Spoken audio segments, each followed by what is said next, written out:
Even if you buy into that reasoning, there are those scholars who believe that. I seem to recall Professor Alan Dershowitz, the respected Harvard law professor from whom we've heard in past impeachment proceedings. I believe he believes in this approach. But even under Professor Dershowitz's approach, he's someone for whom I have great respect, even where I disagree with him.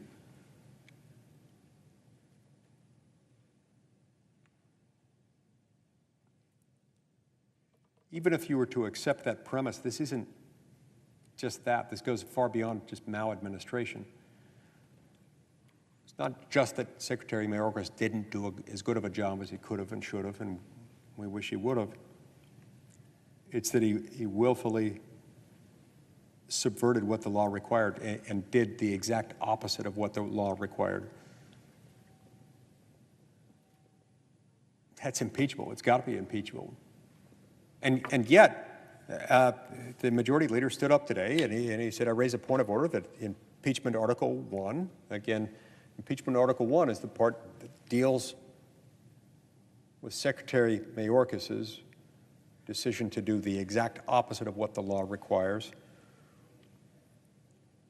The majority leader continued, impeachment Article 1 does not allege conduct that rises to the level of a high crime or misdemeanor as required under Article 2, Section 4 of the United States Constitution and is therefore unconstitutional. I really, I don't know how he gets there.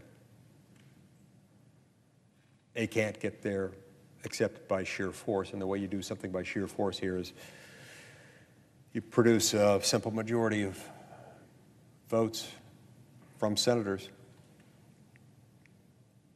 declaring the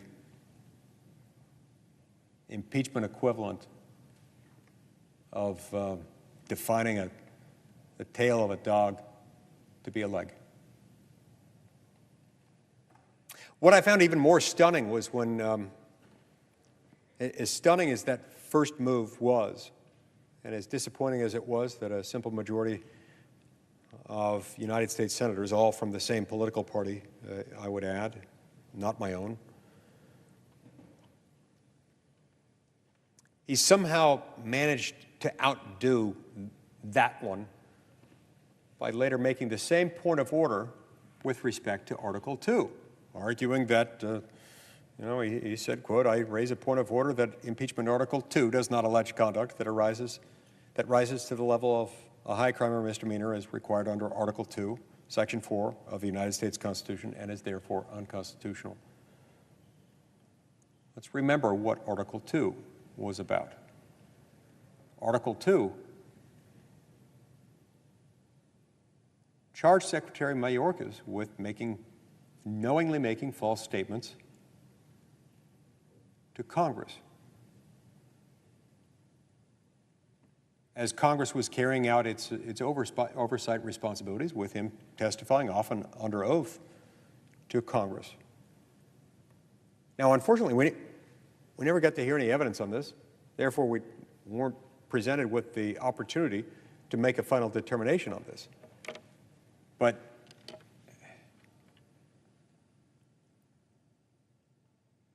we instead have the majority simply roll right over all of this by just declaring ipse dixit. It is because it is. It is because we say it is. That it's not an impeachable offense, even if, as has been alleged, and as the House impeachment managers, the House prosecutors, as we sometimes call them, were denied the opportunity to try to prove that he knowingly made false statements to Congress. To say that that's not impeachable is breathtakingly frightening. We've now established a precedent in the United States Senate that if you occupy a high position of trust within the United States government, a cabinet member in this instance, and you knowingly, willfully make false statements to Congress, as Congress is trying to get to the truth about what you're doing in your job and whether or not you're faithfully executing, implementing, and enforcing the law,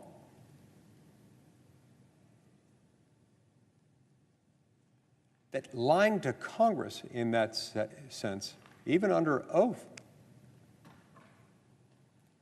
isn't an impeachable offense. That precedent could suggest that we've now effectively immunized from impeachment, doing that very thing. How are we to conduct adequate oversight if even the theoretical threat, the theoretical, hypothetical, potential threat of impeachment isn't on the table? It severely weakens the fabric of our republic. It certainly weakens the ability of the United States Senate to push back on abuses by and within a coordinate branch of government.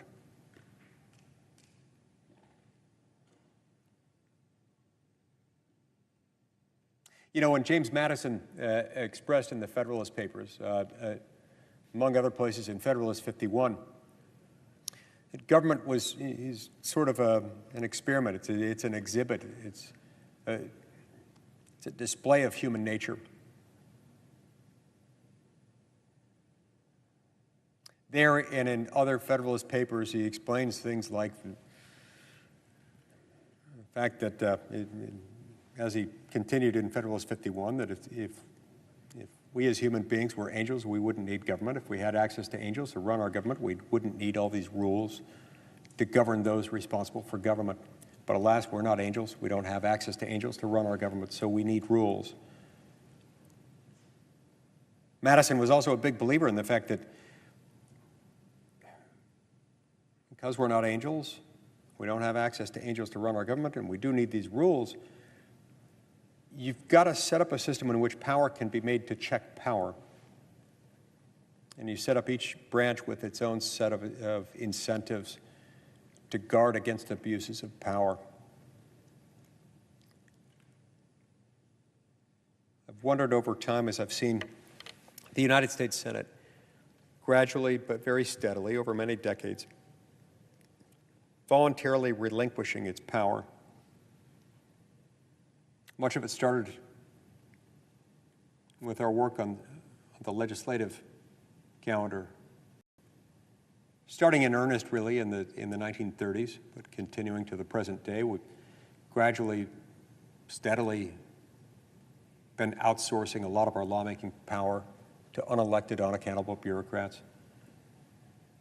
Pass all sorts of laws saying essentially we shall have good law with respect to issue X, and we hereby delegate to department or commission or agency or functionary Y the power to promulgate rules carrying the force of generally applicable federal law as to issue X.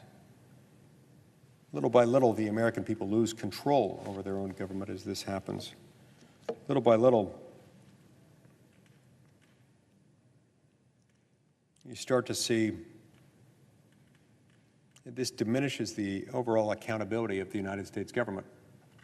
And when agency or department Y promulgates a particular rule carrying the force of generally applicable federal law, people understandably, predictably, very consistently come to us to complain, saying this is killing us.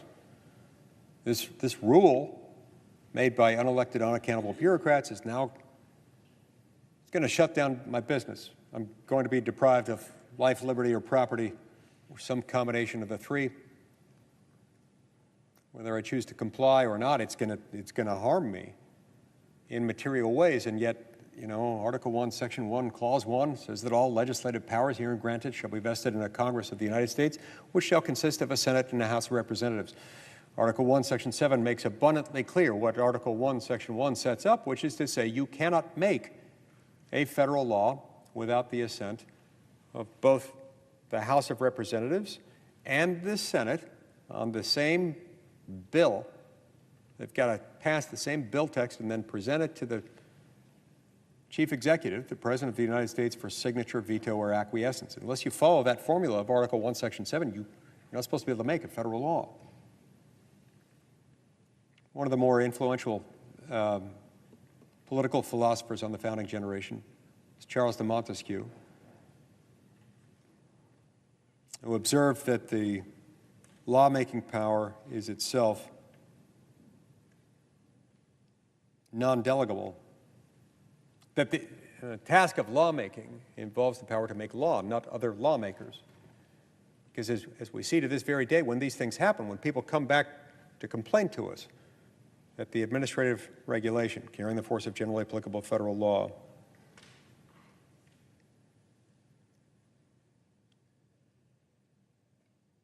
when it causes problems, people come and complain to us, and then members of Congress predictably and foreseeably beat their chests and they say, oh yes, those barbarians over at agency, commission, department, why?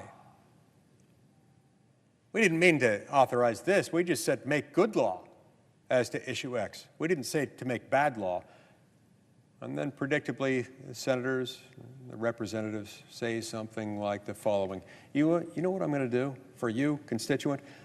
I'm going to write them a harshly worded letter. That's what I'm going to do. As if that were our job, that we were sworn in to do, or to write harshly worded letters. It's not that, of course. It's to make laws, not other lawmakers. You know, I keep these two stacks of documents behind my desk. One stack is small.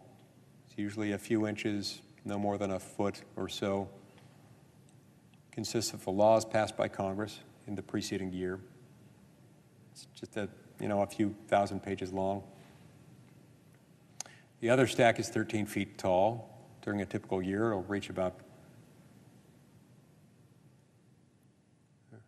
100,000 pages stacked up even on very thin paper, double-sided, small print, about 13 feet tall. Consists of last year's Federal Register, the annual cumulative index of these federal regulations as they're promulgated, as they're initially released for notice and comment, and later as they're finalized.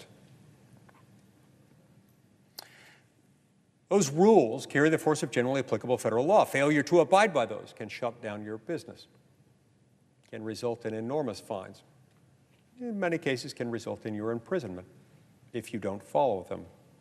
And yet they are not enacted themselves through the formula prescribed by Article 1, Section 7. No, because in that instance, we've authorized the making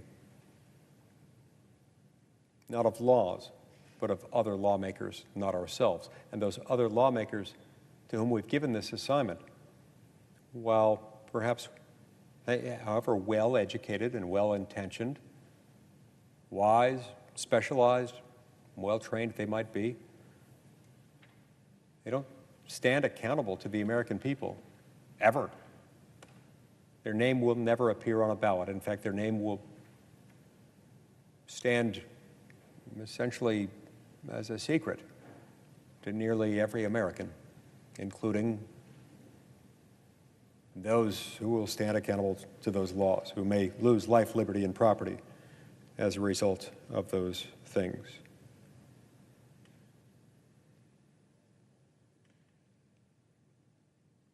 It's not right. We all know deep down that it's not right.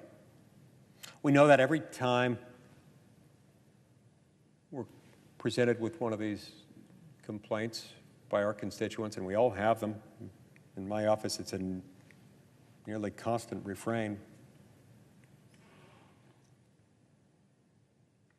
And yet they often precipitate the predictable, harshly worded letter and not a lot else. In other instances, they might culminate in the filing of a resolution of disapproval under the Congressional Review Act. As fun as those can be, because they do give us at least an opportunity to debate them, those are privileged resolutions. You follow the rules of the Congressional Review Act, you can pretty much always get one of those voted on, can at least have an opportunity to present those here in the United States Senate and to vote up or down as to whether or not you want to disapprove of the regulation in question.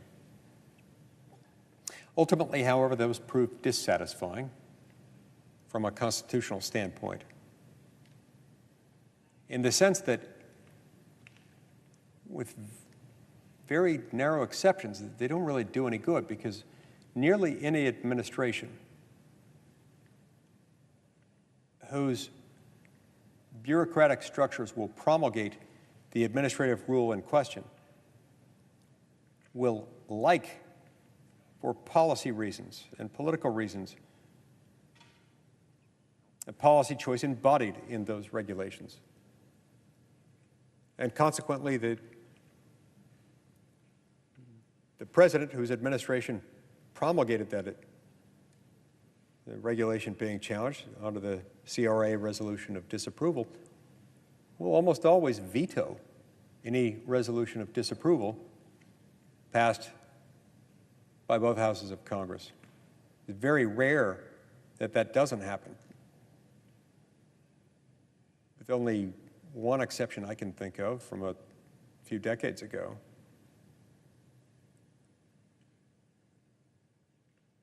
The only time that works, other than that one exception that I'm thinking of, occurs when you've got a holdover, when you've got a new administration and you've got regulations that have been promulgated toward the tail end of the previous administration. We had a number of those when President Trump took office,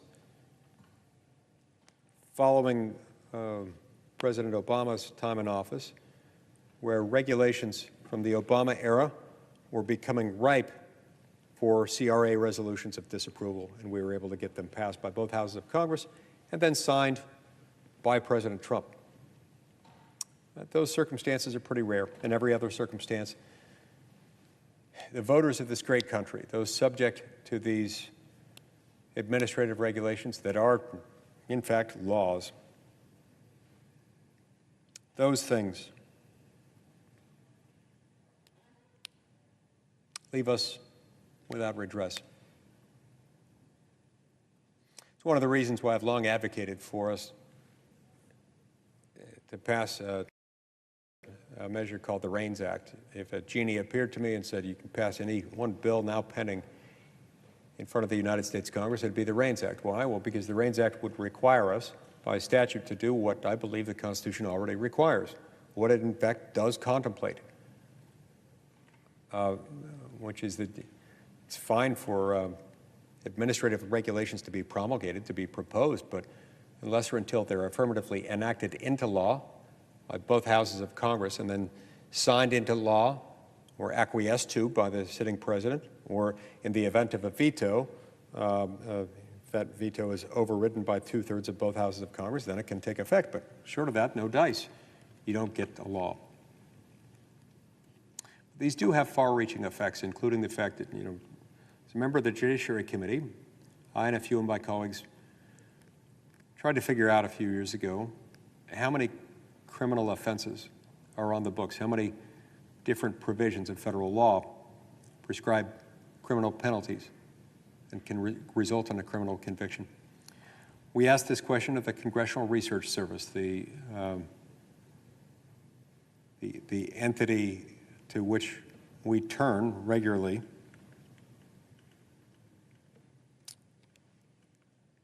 in order to get answers to questions like those. The answer came back to us in a way that I found absolutely stunning. The answer that came back to us from the Congressional Research Service, very talented people at the Congressional Service who were very good at answering these questions. They did a good job doing it, and I'm convinced they gave us the answer that was possible to achieve. They said the answer is unknown and unknowable, but we know that it stands at least 300,000 separately defined criminal offenses on the books. Now, this does not mean that on 300,000 plus occasions, both houses of Congress passed into law a separate statute defining a criminal offense. with criminal penalties. No, in many, many of these instances, one of the reasons why the number is so difficult to tie down is because a lot of these are defined administratively.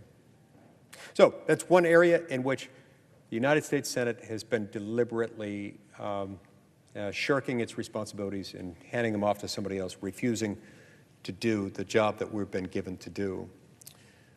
We've also, so that was on the legislative calendar. We've done that time and time again, also on the executive calendar, where we've changed the law so as to limit, changed the law or in some cases adopted standing orders that have been embraced in subsequent iterations of the Senate, limiting the number of presidential nominees requiring confirmation.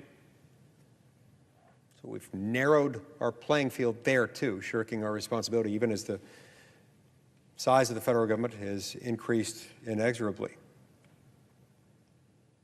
We've narrowed our job. And now we've seen it done again today in our third state of being, in our third category, where we operate as a court of impeachment, where even here, where our job is really limited, we have one job in this area: to conduct impeachment trials. There are 1,000 ways you can conduct an impeachment trial. You can conduct an impeachment trial with the whole Senate. You can specialize the impeachment trial so that it's heard in the first instance by a select committee with members of both political parties who hear the evidence and then, after doing that, submit the whole matter for a final vote to the whole Senate. You can hear evidence through individual witnesses. You can receive evidence in documentary form. There are 1,000 different ways to conduct a trial, some of which allow the trial to be conducted pretty quickly. Others might take more time, but there are 1,000 ways we can do it. And here, as with the other two states of being, first on the legislative calendar, then on the executive calendar, now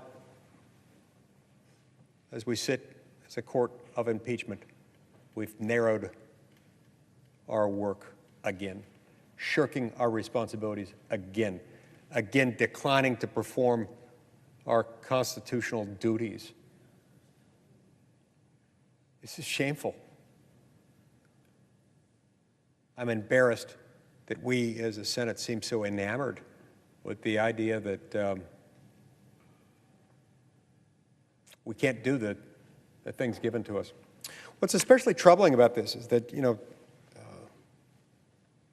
we are, in fact, a government of limited enumerated powers. Our job is not to, as some people put it, to run the country. Our job is not to make law on any matter that we think appropriate or significant. Our job is not just to enact legislation in any area where we think it might redound in one way or another to the net benefit of the American people. No, we're supposed to be a government of limited enumerated powers, charged with a few basic things. We're in charge of a uniform system of weights and measures, a system of immigration and nationality laws, regulating trade or commerce between the several states with foreign nations and with Indian tribes. We're in charge of declaring war, establishing and regulating an army and a navy, coming up with rules governing state militias, which we now refer to as National Guard, coining money, regulating the value thereof, coming up with bankruptcy laws, postal roads, post offices, regulating, in some instances, federal land to be used for some military purpose, regulating what we now call the District of Columbia, adopting rules governing the disposal, the regulation and disposal of territory and other property owned by the United States. Then there's one of my favorite powers of Congress, involves granting letters of marque and reprisal. Marque, in this instance, spelled M-A-R-Q-U-E. We haven't done one of those in over a century. I hope we will sometime. I think we should. Letter of marque and reprisal is basically a hall pass issued by Congress that allows those acting pursuant to it to engage in acts of piracy on the high seas with impunity offered by the United States if they're able to make it back with whatever loot they take into the United States, and then divide the spoils and share the spoils with the United States government. And that's about it. And there are a few other powers of Congress here and there, but that's the lion's share of what the federal government can do. And of course, we occupy the most significant, prominent, dominant, and dangerous power within that because we're the lawmaking branch.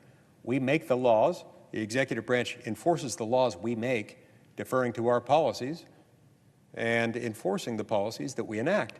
The judicial branch, headed by the Supreme Court, just interprets them, not just in the abstract, but interprets them in a way so as to be able to resolve disputes properly brought before the jurisdiction of the courts, disputes over the meaning of federal law. So we've got the most dangerous, prominent, dominant position. It makes sense that the Founding Fathers entrusted that role only to us because we happen to be the branch of government most accountable to the people at the most regular intervals. You can fire all 35 members of the House every 2 years. You can fire 1/3 of the body, the members of this body, every 2 years. And it's one of the reasons why you know that the Founding Fathers considered the power that we wield the most dangerous, because they made us subject to the most frequent and regular and direct kinds of guarantees of accountability, that is, through elections. So now we've got somebody who's been impeached because a law that we passed that he was charged with enforcing and administering and implementing and executing didn't do his job. So it falls on us to decide that. We've got myriad instances in which that violation of the law can't be adjudicated in court, such as this case we referred to earlier, United States versus Texas, where a majority of the Supreme Court of the United States, against, by the way, a brilliant dissent by Justice Alito, concluded that the state of Texas didn't have standing to address the violations of law, the deviations from law of Secretary Mayorkas and the Biden administration.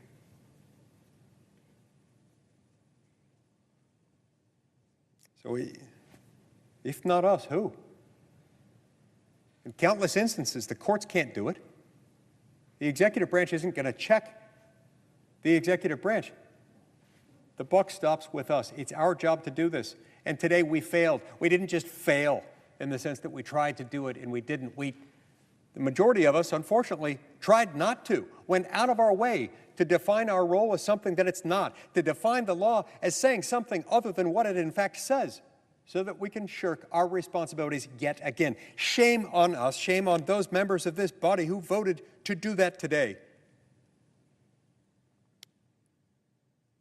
I wonder what future generations will say about this. I wonder how many ways in which future generations will suffer from what we did today. I hope to shout that they'll take this as a lesson in what not to do and soon depart from this awful precedent, because otherwise this will lead to the shedding of tears and worse.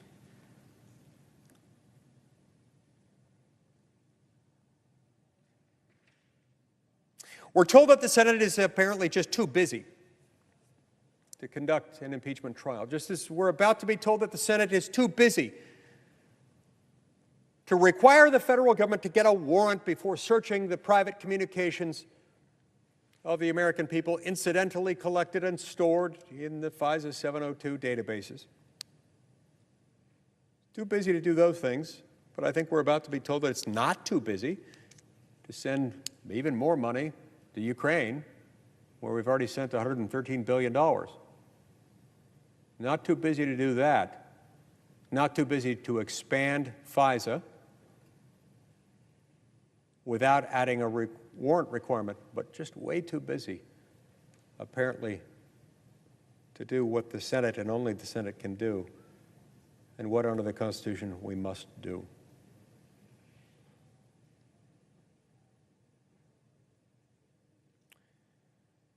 Madam President,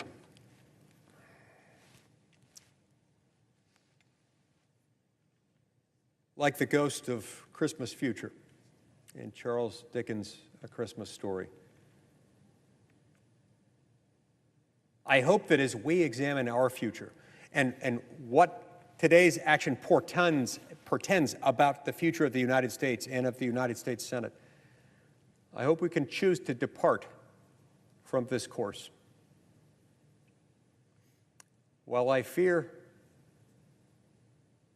that our past will prove to be our prologue, I sure hope we won't solidify and more deeply entrench this unwise, indefensible move that we took today. But I'm glad we've had the chance today to set the record straight, to make an adequate record of what really happened. And that while a majority, a bare, slim majority, chose to excuse the inexcusable today, some of us, nearly half of us, tried to stand in front of that train and stop it. I hope that this will prove to be an aberration. Let's all pray that it does. Thank you, Madam President. I yield the floor.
President. The Majority Leader. I have 8 requests for committees to meet during today's session of the Senate. They have the approval of the majority and minority leaders. Duly noted. Madam President, I have unanimous consent that the Committee on Environment and Public Works be discharged from further consideration of H.R. 4389 and the Senate proceed to its immediate consideration. The clerk will report. H.R. 4389, an act to amend the Neotropical Migratory Bird Conservation Act to make improvements to that act and for other purposes. Is there objection to proceeding to the measure? I ask the bill be considered read a third time.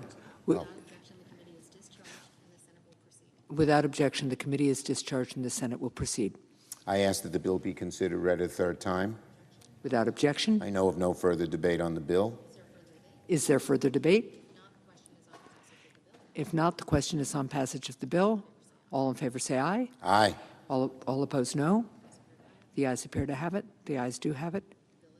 The bill is passed. I ask unanimous consent the motion to reconsider be considered made and laid upon the table. Without objection. And finally, Madam President, I ask unanimous consent that when the Senate completes its business today, it stand adjourned until 12 noon on Thursday, April 18th. That following the prayer and pledge, the morning hour be deemed expired, the journal of proceedings be approved to date, the time for the two leaders be reserved for their use later in the day, and morning business be closed. That upon the conclusion of morning business, the Senate resume consideration of the motion to proceed to Calendar 365, H.R. 7888. Without objection, so ordered. If there's no further business to come before the Senate, I move that it stand adjourned under the previous order. The question is on the motion. All in favor say aye. Aye. Those opposed, no. The ayes appear to have it. The ayes do have it. The motion is agreed to. The Senate stands adjourned until 12 noon tomorrow.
and what that request would support in terms of meeting that need. Congresswoman, the heightened threat environment in which we currently live has only been exacerbated by the October 7th terrorist attacks against the state of Israel. We have seen a dramatic increase in the rise in anti-Semitism as well as Islamophobia. The nonprofit security grant program provides much-needed dollars to places of worship and other nonprofit organizations, such as synagogues, religious day schools, mosques, and that is precisely why our fiscal year 25 budget request sees an augmentation of that grant program funding. And but would that allow additional grants to these facilities in order for security and protection? It would, and tragically, what we see is increasingly target-rich and resource-poor institutions, and the increase in funding would allow us to ensure enfranchisement in our grant programs, a better inclusivity to build capacity where it does not currently exist. But we are working very closely with different communities, different faith communities, different nonprofit organizations to share best practices and do what we can with the limited funds available to us. It's critically important in my community. I hear from these organizations all of the time, many small organizations, but nevertheless under serious threat continuously. Let me move on to another FEMA question, if I can, and I'll try to be quick, Mr. Chairman. And FEMA, by the way, is the single largest part of the Homeland budget, as I understand it. It plays an expansive role in keeping our communities safe.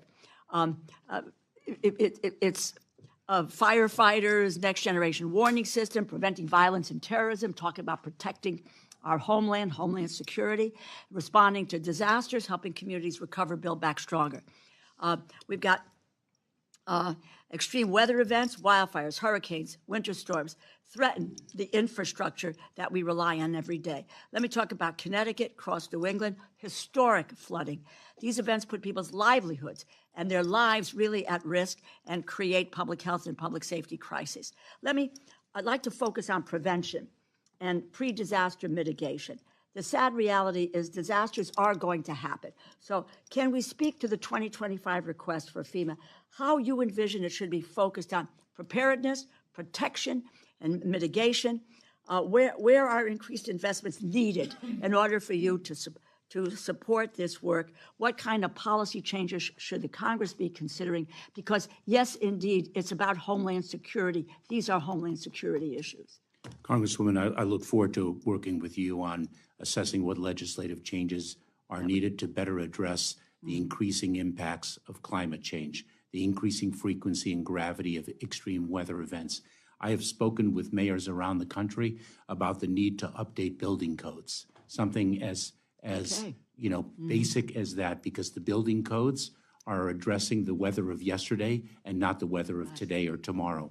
I believe it is Colorado State University that just issued a report about its prediction for hurricane season, and it is really looking very, very troubling. An ounce of prevention today is absolutely vital to preventing calamities in local communities across this country.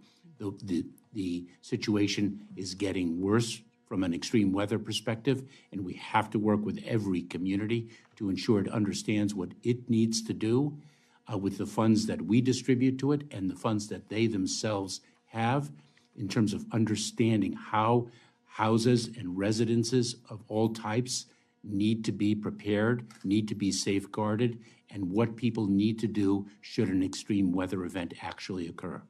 I thank you, and I thank the chair. I just make this final comment. I would very, very much like to work with you on this, because I think the whole issue of FEMA and its role in national and Homeland Security gets lost. It gets lost in a whole lot of yes, serious issues, but a whole lot of political rhetoric as well. But this is, I think, an area where Congress may have the opportunity to do something, and to do something in a bipartisan basis, because these kinds of conditions affect all of our communities. And I thank you for your indulgence, Mr. Chairman. question. Thank you. You're welcome, Ms. DeLauro. We now recognize Congressman Newhouse. Thank you, Mr. Chairman, Mr. Ranking Member, Mr. Secretary. Thanks for being with us this morning. Appreciate that very much. I want to discuss the fentanyl crisis that we all know is raging throughout our country. You know, fentanyl floods across the southwest border. Doesn't stay in border communities, however. It spreads throughout the country, and it's destroying lives, it's destroying families, it's destroying communities throughout the United States. In your testimony, you note that the department has stopped more illicit fentanyl and arrested more individuals for fentanyl-related crimes in the last 2 fiscal years than in the previous 5 years combined. And while this is admirable, it's equally disturbing. The men and women of CBP and ICE do extraordinary work on the front line and beyond to execute their mission of protecting the homeland, and we all appreciate that. However, as Border Patrol agents are pulled off the front line to process and then release the majority of illegal migrants into the United States, the cartels, being very clever, they've shifted their tactics to exploit the vulnerabilities that those personnel shifts and shortfalls have created. In your testimony, you also note that in fiscal year 25, the budget request includes critical investments in the fight against fentanyl, specifically the non-intrusive inspection technology, and you mentioned that in your verbal testimony. Yet when I reviewed the budget justifications for that program, it says that the FY25 budget does not provide procurement funding for this investment, although it does request level funding for operations and support. I didn't see the roughly $300 million that purportedly is necessary to install the scanners used to detect drugs and other contraband that have been purchased and are sitting in a warehouse that are literally collecting dust as you and I are sitting here in this hearing room. This is something that just totally frustrates and concerns me. When I visited the border in Arizona just this last February, one of our own Border Patrol agents, in answer to my question, told me this directly. We do not control the border. The cartels control the border. The cartels determine who, when, and where people cross our border. Even more concerning, a local resident told me that him and his neighbors don't even lock their doors anymore because smugglers, illegal migrants, they come through the area, break into homes, take whatever they want. They steal clothing, they steal food.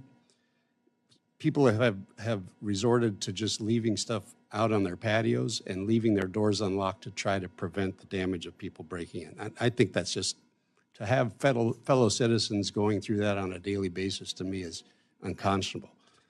This federal fentanyl epidemic, it's fueled through the southwest border. Over 50% comes through Arizona alone.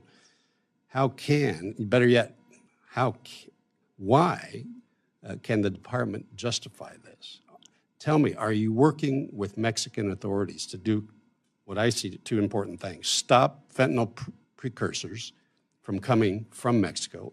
And number two, prevent waves of migrants from physically rushing the border. What are some of the specific and tangible actions?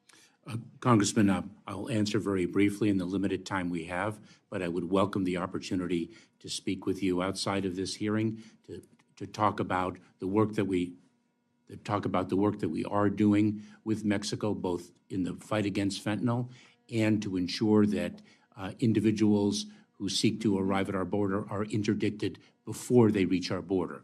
But we are working very closely with Mexico, and not only with Mexico, to interdict the flow of precursor chemicals, as well as the pill presses and other equipment used to manufacture fentanyl into this hemisphere. And I will share with you, I share your concern, Congressman Newhouse, because for 12 years I was a federal prosecutor battling the trafficking in substances as serious as cocaine and black tar heroin, and we've seen nothing like the toxicity and fatality of fentanyl, and we have to battle it together. And this is a scourge that has been growing for years. I believe it was in 2020 that there were 57,000 overdose deaths. This is not a new phenomenon. It is a years-long phenomenon, and we need to work together to address it.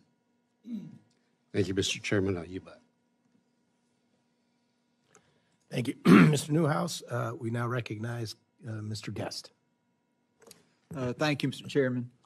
Ms. Secretary, the discretionary budget this year is $62.2 billion. Is that correct? I believe that's correct. And the request last year was $60.4 billion as it relates to discretionary spending. Is that correct? I believe so, Congressman. You stated in your opening statement that there was an insufficient budget, that we were not giving you the funds necessary for you to be able to carry out your job and the men and women who serve under you. Last year, you requested $60.4 billion, and Congress appropriated $61.8 billion. So we actually appropriated more money than you asked for. When you look at what you're asking for this year versus what we appropriated last year, those numbers are very similar. There is not a huge discrepancy between $62.2 and $61.8 billion. And as I look through the individual items that you requested, one of the things that Ms. Henson brought up were detention beds. Congress this year funded 41,500 detention beds, but yet you're only requesting 34,000 detention beds. And you also referenced the Senate bill. In the Senate bill, you said the Senate bill, which never passed out of the Senate, but was a bill on which they were debating as part of the overall funding package, you said would have funded 50,000 detention beds. And I'm assuming you supported the Senate bill, did you not? Oh, I hope you would have as well, Congressman. Well, if it would have come over here, I would have been happy to have looked at it, but unfortunately, it never made it out of the Senate, so the House did not have a chance to review the legislation. So do you support then the 50,000 detention beds that would have been in the Senate bill? In the context of the bipartisan Senate bill, yes. All right, but yet you're asking for some 16,000 less detention beds and actually 7,500 less detention beds than we currently fund. And you talk about expedited removal, and you say that people who are in detention often have expedited removal. And so if the intent is to those individuals who don't need to be here, to remove them from the country sooner rather than later, and we know about the immigration courts and the backlog and all the problems that we face, putting people in detention expedites their removal from the country generally, does it not? Congressman, a few things. Number one, remember that when we fund detention beds, we also have to fund personnel. It is part of a... Do you need more money for personnel? I want to know what you need to fund more detention beds, because to me it seems asinine, Mr. Secretary, that we're going to ask for less detention beds when we see a record surge in immigration, when we see a record number of orders of removal that have been issued by the court, but yet we're saying that we don't need detention beds if we're going to, one, prevent people from coming into the country, or if we're not going to prevent them once they're here and once there is a final disposition of their case, if we're going to seek to remove them. Okay. And I'm very concerned about that fact. I'm very concerned that you're asking not only for less than we funded this year, but you're asking for substantially less than the Senate bill, which you said that you agreed with. Congressman, a few points. Number one, as I articulated earlier, our fiscal year 25 budget request was submitted before Congress passed the fiscal year 2024 budget. What number do you need? Is 34,000, is that the number that you need right now? We are committed to working with Congress to sustain the 41,500 beds that Congress funded. If that's the number, why didn't you put that in your budget? Why are you substantially underselling the number of detention beds and then making Congress come in and bump those numbers up? If those are the numbers you need, if those are the appropriate numbers, Mr. Secretary, I would ask that you put those numbers actually in your budget and that you ask Congress to fund that. And that you don't expect us that we're just going to plus up those numbers, and so you leave those numbers artificially low. Now, one last thing, and I know my time is running short, so in an effort to make sure that I save time for other members, Fox News is reporting that there is going to be a possible executive order issued by the president. This says to shut down the border by the end of the month. Are you aware, are you in any discussions with the president about executive orders that would relate to border security and or immigration? Congressman, we are consistently evaluating what options are available to us. We do that on a regular basis. I will share with you that executive action, which is inevitably challenged in the courts, is no substitute for enduring solution, if I may, for the enduring solution of legislation that will fix what everyone agrees is a broken immigration system. And as a secretary, do you believe that the president has the power to issue executive orders that would deal with border security and/or immigration? We have actually implemented executive orders by way of very critical and effective regulations, and I would be pleased to speak with you about those. Thank you, Mr. Chairman. I yield back. Thank you, sir. We now recognize Dr. Harris. Thank you very much. And first at the top, I want to make sure that you convey my thanks to the Coast Guard for what they're doing in the Port of Baltimore. Their response was tremendous. I mean, getting that port reopened is important. Obviously, it's a multi-agency effort. Coast Guard is playing a very important role, as well as the Army Corps of Engineers. So I want to convey my thanks. Thank you, Congressman. I will do so.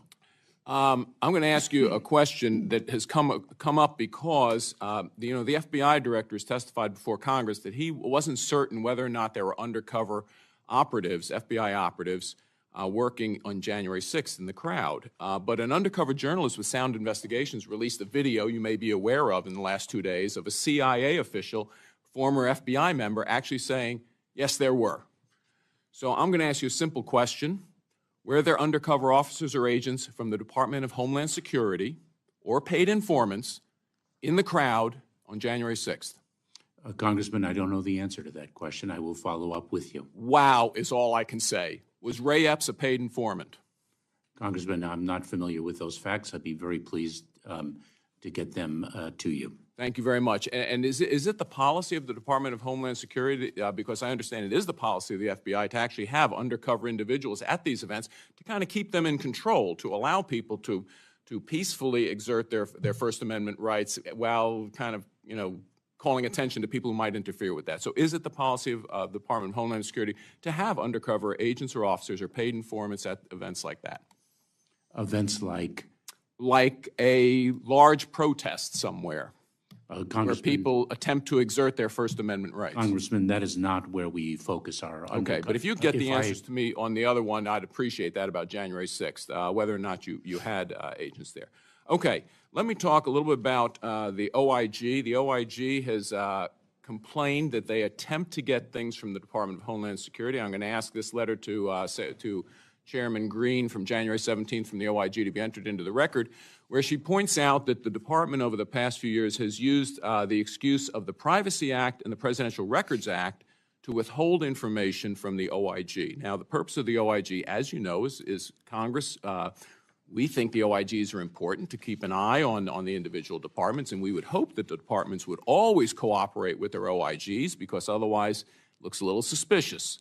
So do you agree that the Privacy Act and the Presidential Records Act, in fact, do not affect the ability of the department to transfer information to the OIG? Congressman, let me assure you that we cooperate fully with the Office of Inspector General, and we also appreciate the importance of the Inspector Generals in making sure our department is as efficient and effective as it can be. Is your Inspector General Joseph Kafari? Yes, he is. But in this letter, he says you're not cooperating. And I'll enter in, Mr. Chairman, without objection, I'd like that entered into the record. Congressman, I respectfully disagree with the Inspector General. Well, that's why we have Inspector Generals, to actually keep an eye on the departments. And we expect when the department is doing something that they want to cover up, that they're not going to cooperate with the Inspector General. And then they're going to claim that they cooperate with the Inspector General. That's our cop on the beat. That's our cop on the beat, watching the cops on the beat. Okay, Congressman, assuredly, you are speaking of a department different than ours when you characterize that type of behavior. That's not what the letter kind of indicates. Anyway, the last thing I want to talk about in the last remaining minute is the effect of offshore wind on search and rescue missions for the Coast Guard, because this is an issue. We have an active port in Ocean City. We have a lot of commercial fishermen and private people who are worried that when they construct these huge offshore windmills off the coast of Maryland, that in fact Coast Guard search and rescue operations will be harmed. So I'm going to ask to enter into the record a U.S. Naval Institute study on offshore wind energy, a rising challenge to Coast Guard operations, that indicates the potential effects of these on search and rescue missions, clearly an important part of what the Coast Guard does, and clearly, preserving life and limb in the maritime environment should be one of the first things the government does before it expends huge amounts of money on offshore wind, a very expensive source of energy, but that's a discussion for a different agency. I also want to ask if you could follow up with the Coast Guard. There's a November 25, 2019 letter, which again I'll ask to be entered into the record, signed by the Director, Captain Jennifer Williams, Director of Marine Transportation System, acting U.S. Coast Guards, where she suggested that ongoing studies are being done. This is now 5 years ago, 4.5 years ago, with regards to the safety of offshore wind vis-a-vis search and rescue missions of the Coast Guard. Are you aware whether or not that determination has been made, whether it's been safe? I'd be pleased to follow up with you, Congressman. Thank you very much. And again, I ask that be entered into the record. And I yield back. The objection and all exhibits are admitted without objection. Should the members desire, proceed with the second round, 3 minutes? Okay. Recognizing myself. Congress provided more than $5.8 billion for the border wall, but your agency continues to waste money appropriated in FY 2020 and 2021 explicitly for barrier construction on everything but the actual construction of the wall. This administration finally admitted that the FY 2019 funds were not spent on the wall as Congress intended. They would be breaking the law. As a result of the lawsuit, you can no longer waste additional money on make-safe projects and other non-wall constructions. Why won't this administration follow the clear and unambiguous intent of Congress and build additional miles of wall with the roughly $600 million left in the wall account? Mr. Chairman, I won't speak to the Texas court decision because that is a matter of ongoing litigation, but let me assure you that we do comply with the law. As a matter of fact, because of our understanding of the legal imperative, we approved the construction of 17 miles of wall. We did that last year. In addition, I have approved, I believe it is 129. I may have the exact number inaccurately, but I believe I am right. 129 gates and gap closures and reforms. And so we are complying with the law, but we continue to believe that technology is a far more advanced capability that we need to invest in to ensure the security of our border. On my trips to the border, sir, I've seen wall parts stacked, not being constructed. So I'm wondering just how much money it costs the department to cancel those contracts midstream when taking into account additional work that needs to be done, such as stabilizing roads, drainage, and other mitigation efforts. Congressman, Mr. Chairman, forgive me, Mr. Chairman. Fair enough. Pleased to provide you with the figures you've requested. Thank you. Now recognize the distinguished ranking member, Mr. Cuellar. Thank you, Mr. Chairman. You've been to Texas. You've seen the border wall, the levee walls that we have up there. When somebody's asking for asylum, don't they all have to do is just touch the riverbank? Once they step on United States soil, Ranking Member Cuellar, they have a lawful right to claim asylum. And since we have a 1,200-mile river, the fences that we have are not in the middle of the river, which is really the international boundary. They're not at the river banks, but they're actually a quarter mile or even longer away, correct? In certain places, that is indeed correct. Okay, thank you. Let me ask you, according to the numbers that I've seen from y'all, most of the drugs that we have coming in are coming through ports of entry. Meth, cocaine, fentanyl, up to 94% are coming through ports of entry. Is that correct? With respect to the southern border, yes, that is correct. I believe it is our data, our intelligence and analysis demonstrate that approximately 90%, if not more, of the drugs entering the country through the border arrive through or smuggled in through the ports of entry. So I certainly ask you that whatever monies that we added for technology, the non-intrusive, move on that as much as possible so we can have them not only at the ports of entry, but also in the Border Patrol checkpoints also. I would ask you to move those as soon as possible. And according to the U.S. Sentencing Commission, 86 to 87% of the people are smuggling drugs at the ports of entry or at the checkpoints are U.S. citizens, correct?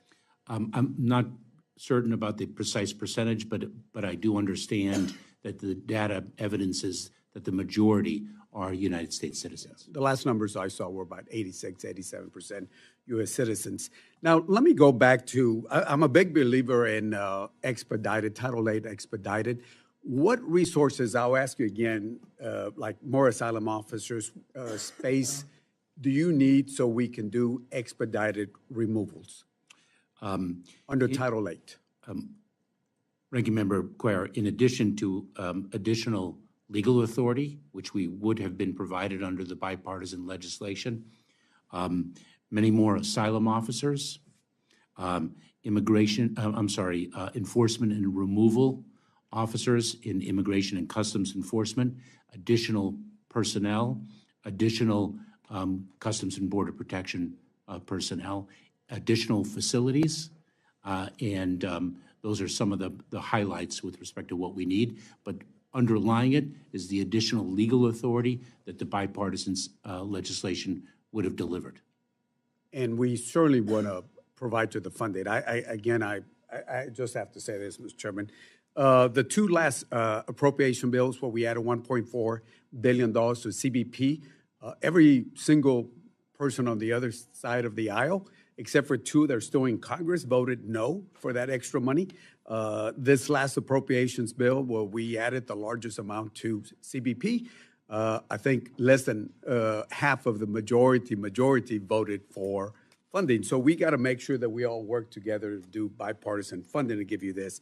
Now, the last question on expedited removal. Again, I believe in expedited removal, Title VIII.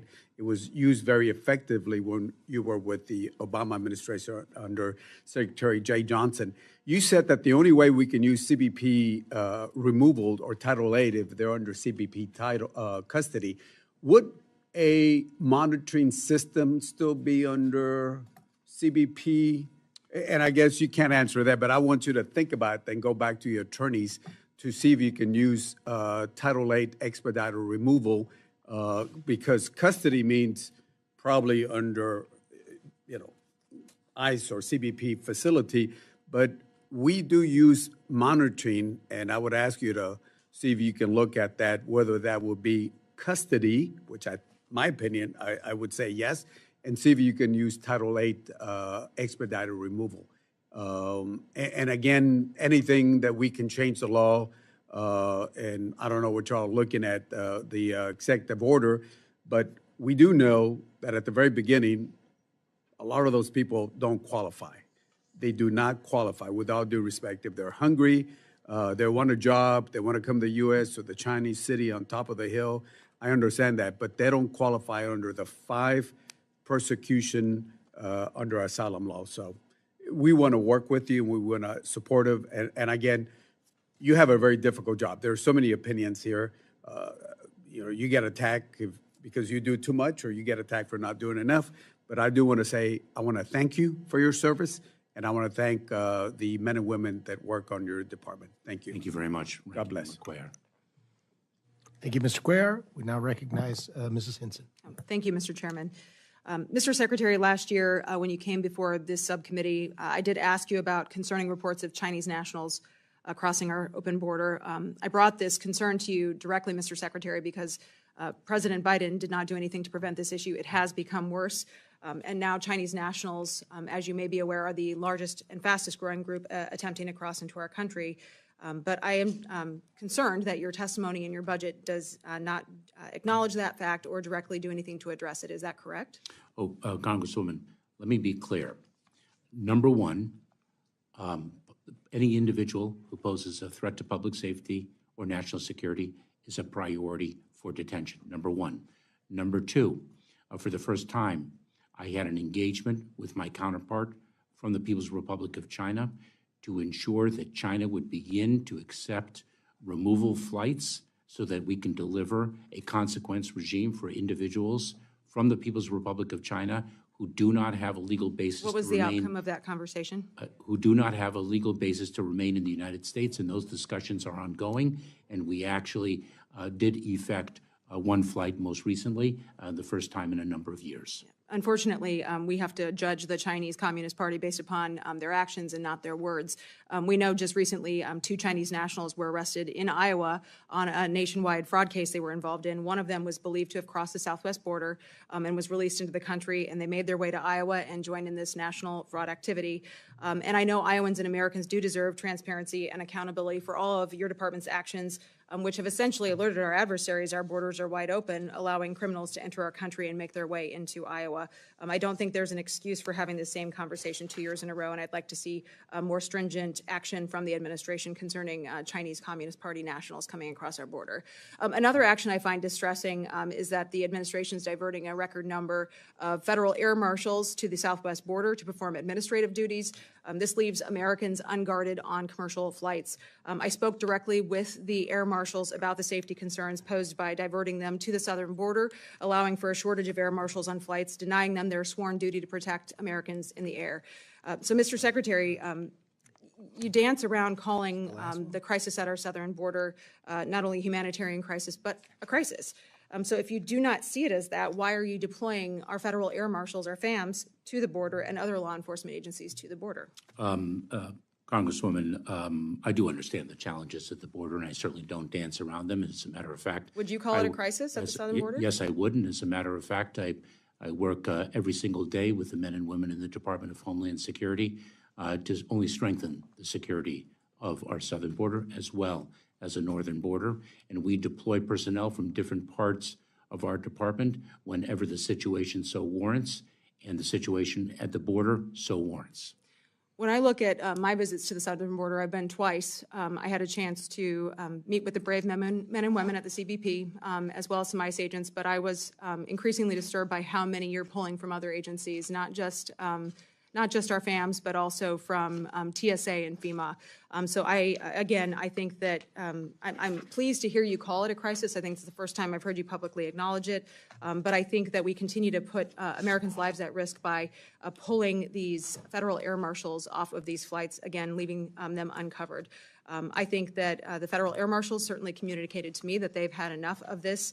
They see it as deception and harmful actions, so I'll continue working to prohibit the ability to deploy those necessary air marshals down to the border. They need to be back on flights, Mr. Secretary, until you, again, certify that the border is in a crisis state. So thank you so much for appearing before our committee today. I yield back. Thank you, Ms. Stinson. At this point, Mr. Guest, do you have any further questions? Thank you, Mr. Chairman. Mr. Mayorkas, it was reported, Secretary Mayorkas, I apologize. It was reported in January of this year that at a meeting with Border Patrol agents that you said that the current rate of release for illegal immigrants apprehended at the southwest border is above 85%. One, did that conversation take place? And two, is that number accurate? Congressman, I'm not familiar with that number, and I'm not certain to which conversation you refer. I have visited the border so very many times. Perhaps some additional details would guide me in responding to your question accurately. Yes, sir. And I'll read from the article. It was a Fox News article. Headlines: Mayorkas tells Border Patrol agents that above 85% of illegal immigrants released in the United States. And it says that was published on January the 8th, 2024. Homeland Security Secretary Alejandro Mayorkas on Monday admitted to Border Patrol agents that the current rate of release for illegal immigrants apprehended at the southwest border is above 85%. Sources told Fox News. Mayorkas made the remarks when meeting privately with agents in Eagle Pass, Texas, according to 3 Border Patrol sources who were in the room and heard the remarks themselves. Congressman, I'll be pleased to provide you with the data point, and certainly I don't view that article as a transcript. Yeah, I guess my question is that figure of 85%, is it accurate? I'll have to follow up with you, Congressman, and provide you with the data you request. Well, I don't have at my fingertips that data point. So you're not disputing this article. You're not saying that that number is artificially high. You're just saying at this point that you don't have that number here to either admit or deny the 85% that it was alleged there in the article.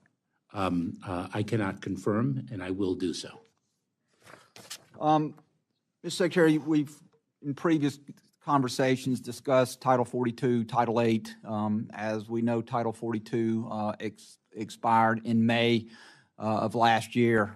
We saw a brief dip in apprehensions late May, early June, and we saw the numbers rise significantly after that. We saw in December the number of apprehensions on both the northern and southern border were, if my numbers are correct, roughly 370,000 immigrants who would have entered the country just in the month of December alone. And so if this number is accurate, if 85% of those individuals who are who attempt to enter are actually released into custody, that would put the number at roughly 315,000 just in December alone. And so these numbers to me are very troubling in that we seem to have a large number of immigrants continue to come in the country. After 42 expired, there were some conversations that you had testifying that you believe that once we began prosecuting immigrants under Title 8 versus Title 42, that we would see those numbers drop, because part of the argument under Title 42 was we were deporting immigrants back to their country of origin or back into Mexico, and they were then immediately returning back across the border with no consequences. And so now that 42 has expired and we're operating only under Title 8, I've not seen a decrease in the numbers whatsoever. If anything, we've seen those numbers increase. And so can you explain to me, now that 42 has expired and we don't have that revolving door of immigrants being apprehended, returned to Mexico, and then coming right back in the country, why we can't seem to get any relief, why we continue to see, as what you've referred to the first time I've ever heard you refer to it as a crisis. I've heard you repeatedly say this is not a crisis and that the border is secure. I think this is the first time that you've said that. I know that the president said that, I believe, in January, that not only did he say the border wasn't secure, he said that it hadn't been secure in a decade, which would have been there in the entire time in which he has been president, and including time in which he was vice president in the Obama administration. And so now that 42 has expired, now that we're operating under Title 8, now that we're continuing to fund the Department of Homeland Security in amounts in excess that you asked for, what more do we need to do to be able to secure our border? Congressman, first of all, it's not the first time I've used that terminology. I'd be pleased, we don't have the time right now, but I'd be pleased to explain to you why the numbers were as high as they were in December and why they are significantly lower since then. There are clear reasons for that. And what we need to strengthen the security of the border is to pass the bipartisan legislation that would provide us with the legal tools and the resources to address what everyone agrees is a broken immigration system. There has not been, in my time in the Department of Homeland Security, which is more than 10 years now, nor in my time in the federal government, which is approximately 22 years now, 12 of which were spent as a federal prosecutor, have I seen a proposal that is as tough on the border and to strengthen the security as this bipartisan piece of legislation. I yield back, Mr. Chairman. Thank you, Mr. Guest. I remind us, everyone on the panel here, that the second round is supposed to be 3 minutes, although our clock's showing up 5 minutes. So in order we can take care of everybody. And my sincere apologies to Ms. Underwood for skipping over her and trying to be unbiased here and making sure we have equal representation on both sides. Please, your next question. Okay, thank you, Mr. Chairman. Mr. Secretary, who was the Secretary of Homeland Security on January 6, 2021? January 6th of 2021 was that Acting Secretary Wolf, I believe. Yes, sir. But you were not Homeland Security Secretary on that date. No, I assumed office on February 2nd of 2021. Yes, sir. Secretary Mayorkas, your tenure at the Department of Homeland Security has been historic in so many ways. You face so many challenges and a really complicated threat environment. And at the same time, during your tenure, DHS has seized over 43,000 pounds of fentanyl last year alone, ensured the safety and security of nearly 850 million travelers in 2023, which was a record-setting year in air travel. You've exceeded your goal of new hires for women in law enforcement. You've worked to keep our kids safe by identifying or rescuing over 11,000 child victims on online sexual exploitation and abuse. And yet, you faced unprecedented, vicious, and personal campaign against you and your staff at the Department of Homeland Security from my colleagues on the right, and even a baseless impeachment effort. DHS is charged with work that is both difficult and essential, keeping Americans safe. And I want to thank you for your commitment to doing that important job and doing it with the focus and care and attention that we expect of our leaders in this country. Thank you very much for your service, sir. I also just want to make a comment about the delayed processing times for immigration applications at the department, which has been a repeated concern from my constituents in Northern Illinois. Every day, our office hears more news about the delay in DACA renewals, work authorization for eligible migrants, and concerns about the naturalization process for those who are eligible. And, you know, we encourage people to pursue legal means of immigration, but we must also ensure that our processes are timely and responsive throughout that process. So last year, DHS introduced an update to the Equity Action Plan, and in the update, there was a significant gap between the annual naturalization rate and the annual size of the population eligible to naturalize. And so in that report, there were some barriers that were mentioned. So lack of understanding of the naturalization process, real or perceived inability to meet the English language requirement, as well as the lack of ability to pay application fees. And I'm concerned that this means that migrants from non-English speaking countries, particularly migrants of color, are especially vulnerable to pitfalls in our process, in our naturalization process. And so would just ask that you direct USCIS to take a look at that naturalization gap for English and non-English speakers, and also take a look at what's going on with the DACA recipients. And we'll submit something really specific for the record. But if you can direct them to follow up with us, that would be really helpful. I yield back. Ms. Underwood, now recognize Dr. Harris. Okay, thank you very much. Thank you, Mr. Secretary. First of all, just to follow up on the January 6th thing, you were the secretary while the investigation, congressional investigation went on, when the whole question of paid informants and embedded federal agents was brought up. Is that right? Are you referring to the special committee and the special quote bipartisan committee? That's what I thought. So you're well aware of the controversies involved with the idea of federal agents, embedded or paid informants, and the whole Ray Epps thing. All right, let me just clear up the 212F issue right now, because the president is the one who raised it now, because apparently he's going to issue some kind of executive order. And I'm assuming he had the same authority to issue that executive order 3 years ago before 9 million people entered the country. Is that right? I mean, he's going to issue it tomorrow, and the gentleman raised a perfectly valid question, like our laws didn't change in the past 3 years because Congress didn't do anything. God knows Congress didn't do anything on immigration. So I'm assuming we're operating under the same set of laws. So I just find it a little coincidental that, 7 months before an election where the president is down in the polls and immigration is the top issue, that the president gets religion on this. So has the feeling in the administration changed on 212F? Because we always asserted on our side of the aisle that the president had authority under 212F. We know because President Trump exerted the authority. So has the president sought your opinion on this? On his announcement last night, has the president sought the opinion of his secretary on this? Congressman, let me share with you one fact, and that is, sir, I only have 1 minute 10 seconds left. Did the president seek your opinion on his announcement last night that there is going to be executive order regarding his authorities under 212F? That was not the president's announcement last night.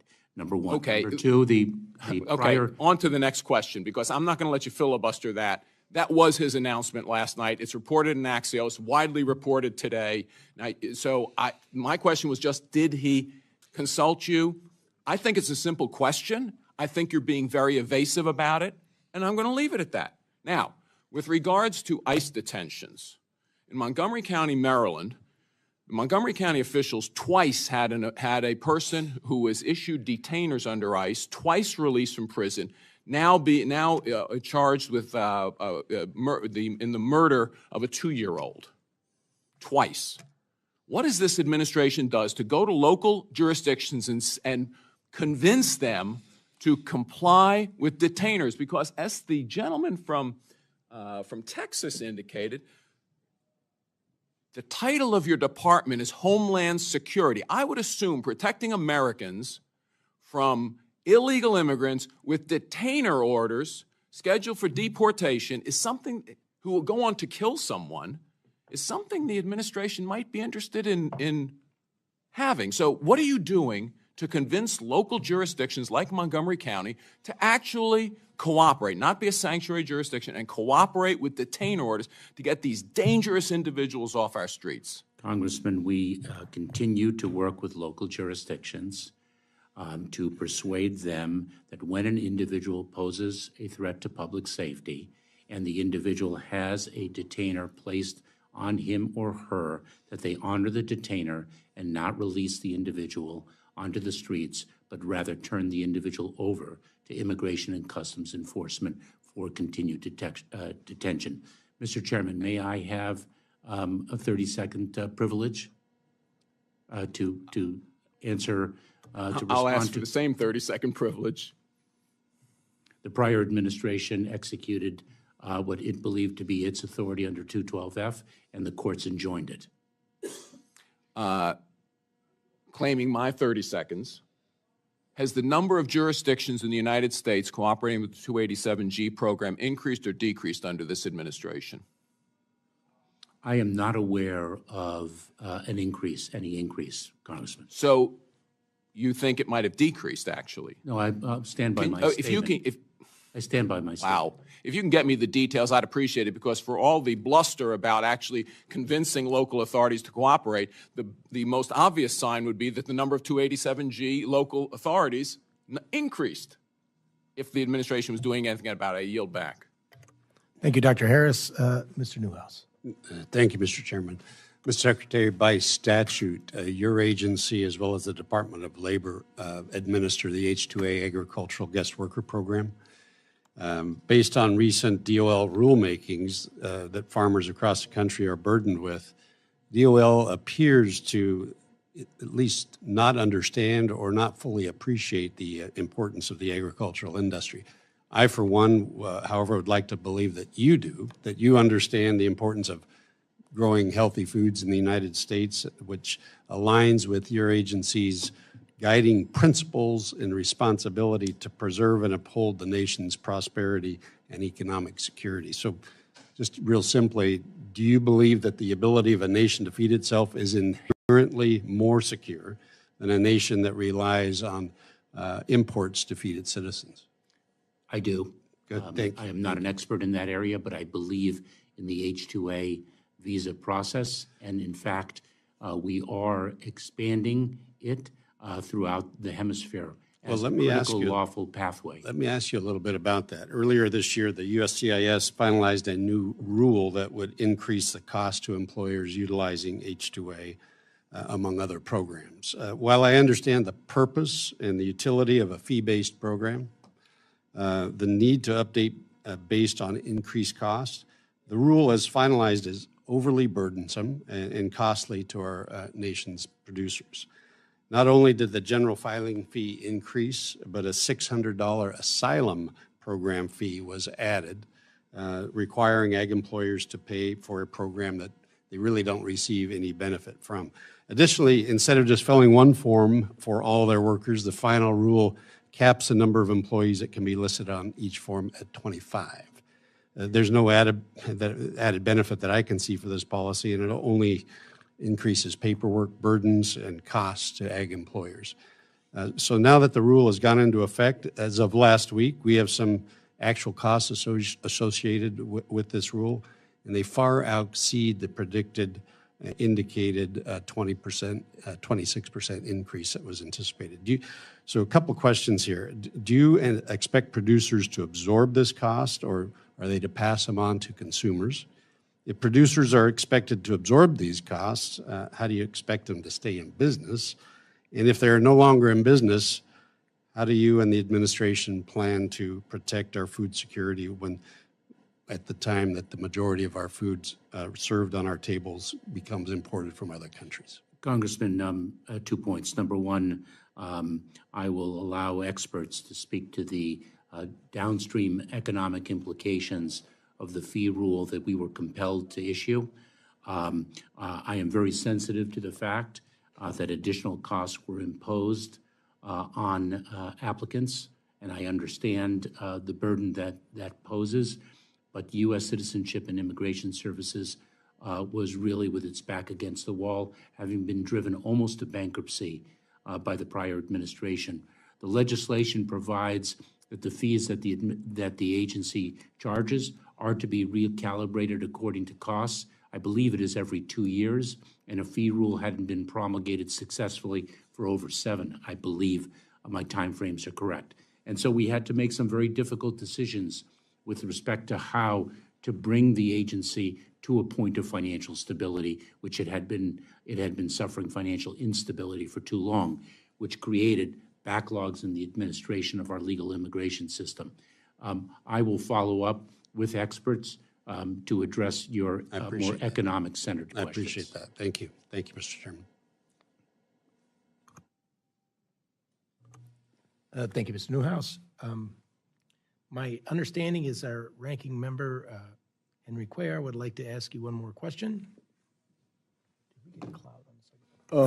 I just want to add, when I said CBP, I meant DHS custody, which means CBP and, of course, ICE. And I would ask you to please look at Title 8 expedited removal when they're under custody under DHS, whether that includes being detained, whether that includes monitoring, or even a system that allows them to check in if that is still custody. I'm just trying to see if we can do something where we can add funding for asylum officers and et cetera, to have you do more Title 8 expedited removal for the ones that don't qualify for asylum. So I would ask you to look into that. And we most certainly will and have, Ranking Member Cuellar, and I know that this is an area of extensive litigation, but we will follow up so I can be more responsive to you. Thank you. You're welcome, Mr. Cuellar. And I would be remiss, since we're talking about finances here, since I thought this question would come up, but without addressing it directly with you, Mr. Secretary. After the horrific terrorist attack on Israel on October 7th, the deadliest day for the Jewish people since the Holocaust, one of your employees was exposed celebrating the attack online. It was later revealed that she previously worked for the Palestine Liberation Organization, or what's commonly known as the PLO, which is a very troublesome reputation, you'll agree. According to a public comment she made on LinkedIn as of 2 months ago, she was still getting paid by the department. Could you please set the record straight? Is this person still being paid by the Department of Homeland Security? And is the status of the investigation, what is the status of the investigation into her behavior? Mr. Chairman, the individual is on administrative leave, not performing the duties or responsibilities for which she was hired. The investigation is ongoing, and I cannot speak any further about it because it is an ongoing personnel matter. Can you give us a specific date on when this verdict is going to be reached as to her employment? I am not in control of the investigation, but certainly I'll provide you with whatever details I'm permitted to do. So as I understand you correctly, she's still on administrative leave and still being paid. What, you got to tell me, how many total employees at the department are under investigation for similar purposes after the terrorist attack on Israel after October 7th? I personally am not aware of any other investigations, but to provide you with accurate information, I will follow up. And have any changes been made to make sure that people of such character are not to be employed in your agency from here on out? Individuals who are hired go through a clearance process in the Department of Homeland Security, Mr. Chairman. I take it you'll be tightening up those clearance processes? We review our hiring and retention processes on an ongoing basis. As a matter of fact, I'm meeting with leadership this Friday to address one aspect of them. Well, first off, thank you to the members who are here today. I'd like to get back to the members who have submitted questions, of which you said you would go back and scrutinize your records and report back to them. And if you could do so within the next 15 business days, we'd be most appreciative. There may be some additional questions that members may come up with or provide in writing. We ask you to, again, provide those answers on a timely basis. I'd like to thank you for being here today, sir, and the subcommittee stands adjourned. Thank you. I got it. Can't knock my iced tea over. Their administration. So I am hopeful that we can have the appropriate resources there, and we're able to remove the 1.3 million people who have been given due process. And on that note, if you had more ICE officers, more funding for officers there, would that be a helpful tool in being able to remove these individuals that have been given their due process? 2 points, if I may, Ranking Member Yes. Britt. In response to your discrete question, the answer is yes. More personnel would assist us, not just the officers and agents themselves, but of course the support personnel upon which they rely. But with respect to the data that you cite, I should note that we have removed on a monthly basis more aggravated felons resident in the United States unlawfully than in the prior administration on a monthly basis. Okay, and obviously we're not talking about felons. We're talking about those people who have been given due process and are set to remove. We need to go ahead and remove them because that serves as a deterrent in talking about what we were discussing before. So as you probably are aware, with respect to due process, the Syracuse University found in 2021 approximately 200,000 immigration court cases were dismissed because DHS failed to file a notice to appear with the court.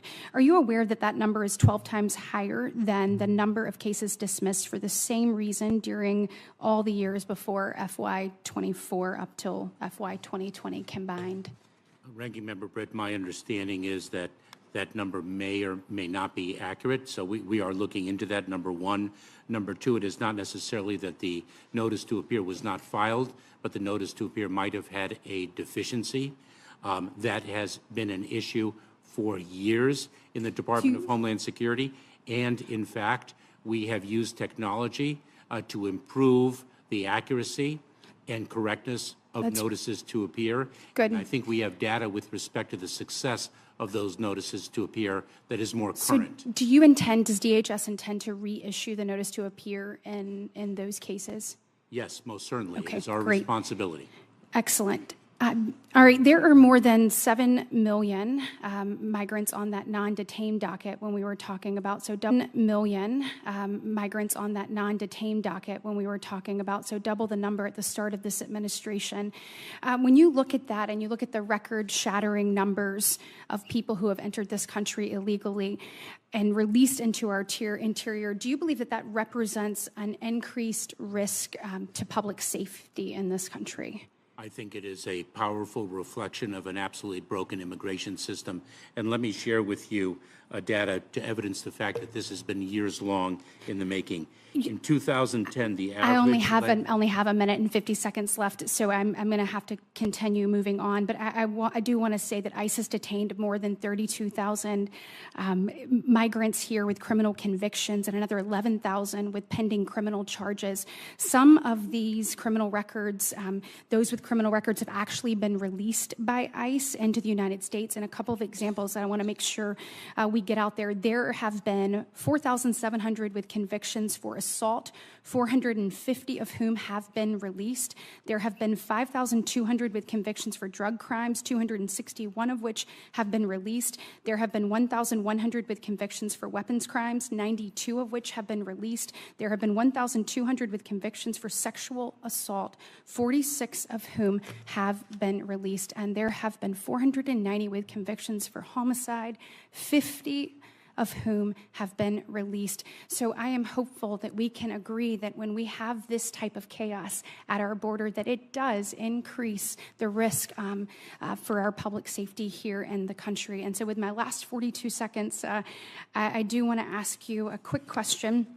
When it looks at the CHNV program and what we're seeing, we've got some data that says that DHS approved approximately 97.6% of applications that were received under the CHNV program. And so that approval rate to me is indicative of applicants not receiving that individualized case-by-case consideration that's required by the law. And your response to that, do you feel like there is just a blanket kind of a blanket gift of the CHNV program into the Interior, or do you feel like those have been mindfully looked at individually? Ranking Member Britt, those cases are reviewed on an individualized basis. In response to your earlier point, I look forward to providing you with the data which reflects an increased focus on individuals in the interior of the United States who do not have a lawful basis to stay and who have suffered a criminal conviction, because our success rate is far greater than in the prior administration. Thank you. Senator Tester. Thank you, Senator Murray, and I want to thank you for coming before the committee today, Secretary Mayorkas. Look, all you have to see is what's gone on the southern border, and you know that we're in a situation that needs immediate repair, immediate fixing, immediate overhaul, whatever you want to call it. When I visit with the folks in Montana, look, it's kind of like a Reagan philosophy for them. Legal immigration, they're okay with. Illegal immigration needs to end, and needs to end yesterday. I've made clear that both the President, you, and Congress needs to step up to address this problem in a very proactive way. Should have done it a long time ago. We are seeing a high number of encounters at the southern border. We all talk about fentanyl coming into this country. And quite honestly, all the way up to the northern border, by the way, it's affected Montana in a big, big way. This poison is killing a lot of people. As the chairman of this committee pointed out, a couple of months ago, Congress had its opportunity to do something about the southern border and the northern border, I might add, and Montana being a northern border state, that's important, and I think you know that they'll go to the weakest link in the fence.